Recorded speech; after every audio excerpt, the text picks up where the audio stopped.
নাম লবা দুবেলা পুৱা আৰু গধূলি নাম গাবা শুদ্ধকৈ মন হ'ব মুকলি ঐ নাম লবা দুবেলা পুৱা আৰু গধূলি। ঐ দীপালি, তইনো নামত আহোঁতেনো সদায় কেলে ইমান দেৰিকৈ আহ? ঘৰত বোৱাৰী থাকোঁতেও ইমান দেৰি কৰি আহ যে?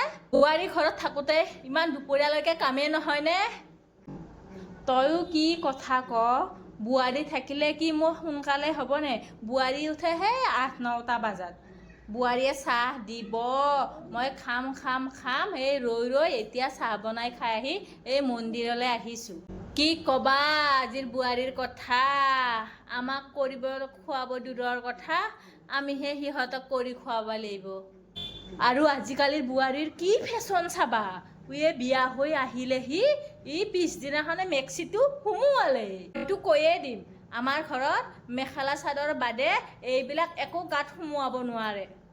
কি কয় পমিলা, এই তোৰ নিচিনা লেকচাৰ ময়ো দিছিলোঁ বিয়া হোৱাৰ আগতে যে বোৱাৰী আহিলে মোৰ ঘৰত চাদৰ মেখেলাৰ বাদে একো পিন্ধিব নোৱাৰে।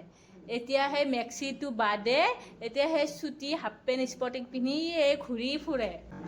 দে হ'ব দে এই সেৱা কৰিবাৰ হ'ল।